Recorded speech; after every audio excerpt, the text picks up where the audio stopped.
semita, israelita, hebreo, judío, sionista o israelí.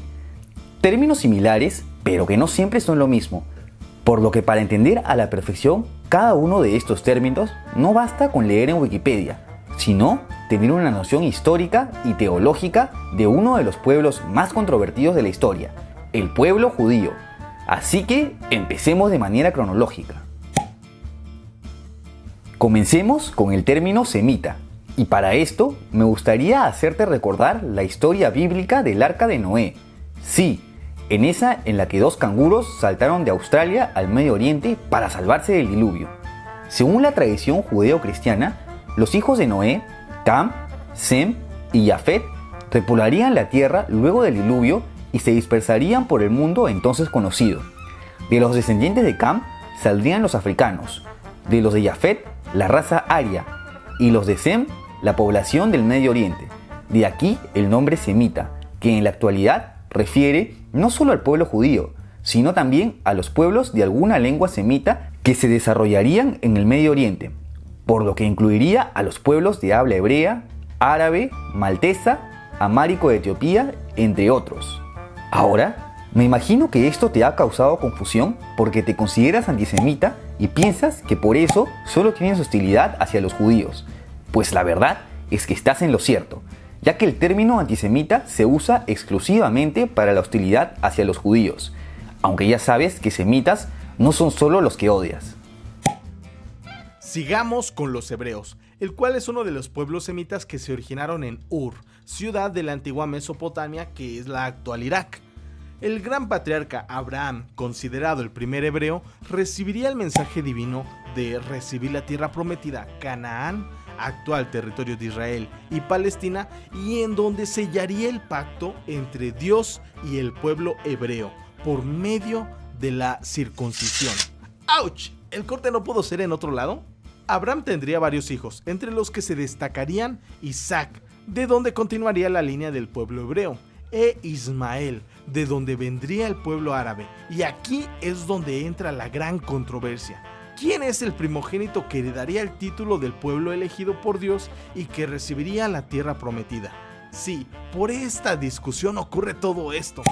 En fin, el tema es que en la actualidad el término hebreo se utiliza para denominar el pueblo descendente de Abraham e Isaac, por lo que la lengua semita hablada en el estado de Israel y las comunidades judías en todo el mundo, y que además funciona como lengua litúrgica, se denomina hebreo. Para el término israelita, sigamos con el otro texto de la Biblia, la historia de Jacob, hijo de Isaac, a quien Dios renombraría como Israel. Jacob tuvo 12 hijos varones, de los cuales vendrían las 12 tribus de Israel, que poblarían el actual territorio de Israel, Palestina y parte de Jordania, Siria y Líbano. Estas tribus irían formando reinos que se unificarían alrededor del año 1030 a.C., formando el reino antiguo de Israel bajo el mando de los conocidos reyes Saúl, David y Salomón. De aquí el gentilicio de israelita, que eran los habitantes de este antiguo reino, y que si lees en toda la Biblia se usa este término y nunca el término israelí, por lo que en la actualidad no es que exista algún israelita vivo, aunque el término pueda ser usado como sinónimo de hebreo en vista en que ambos pueblos descienden de Abraham. El término judío, además de referir a un pueblo como los términos ya vistos, también incluyen una connotación religiosa y cultural, es decir, en la actualidad los judíos son tanto los que siguen las enseñanzas de la Torá como los que celebran el Hanukkah y el Yom Kippur, independientemente si son ortodoxos o no. Incluso existen judíos ateos, pero que aún así se identifican como parte del pueblo judío. Ahora, si hablamos de judaísmo, sí nos referimos a un término religioso, pues es la religión monoteísta más antigua del mundo y que los pueblos hebreos e israelitas seguían. En la actualidad, esta religión es aún seguida por unos 14.3 millones de personas en todo el mundo. Regresando al término judío, como sabrás, luego de la caída del reino de Israel, ocurrieron varias diásporas que hicieron que los judíos se esparcieran por el mundo, por lo que no todos los judíos actuales son descendientes directos de los antiguos pueblos hebreos o israelitas. Sin embargo, Y ahora que hemos mencionado ya estos tres términos, en la actualidad aún se podría utilizar como sinónimos, por más que tengan orígenes históricos diferentes. ¡Wow! Espero no haberte confundido con esto. Con el término sionismo ya no nos referimos a un pueblo ni a una religión, sino a un movimiento político acuñado por el judío húngaro Theodor Herzl en su libro Der Judenstaat, en el que se fomentaba la inmigración judía a la tierra prometida, es decir, el actual Israel, y que, como vemos, a la fecha ha tenido resultado desde la creación del Estado de Israel. Aunque un sionismo extremo no se conformaría con el territorio actual, sino que se quisiera extender por el antiguo reino de Israel y reunir al resto de judíos en el mundo, lo que implicaría expulsar a los palestinos y tomar algunos territorios de Jordania, Líbano y Siria. Entonces, ¿todos los judíos son sionistas? Pues lo cierto es que no.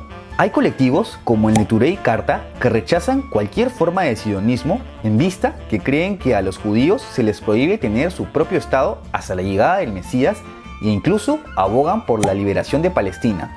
Entonces, para ellos no van estos mensajes, ¿no? Así que ya sabes, si te indignan los abusos contra los palestinos, el término correcto no es malditos judíos, sino malditos sionistas.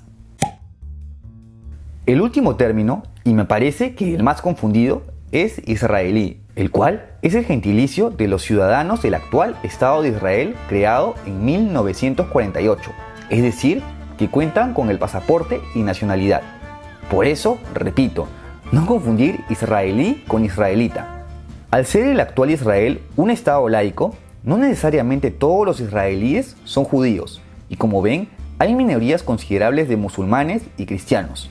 Asimismo, no todos hablan hebreo, hay otro porcentaje considerable que habla árabe. ¿Ya ves la importancia de no confundir estos términos? En fin, espero haber podido aclarar algunas dudas con estos términos, que si bien, como dije hace un momento, a veces pueden significar lo mismo, los orígenes de cada uno tienen diferencias históricas y teológicas.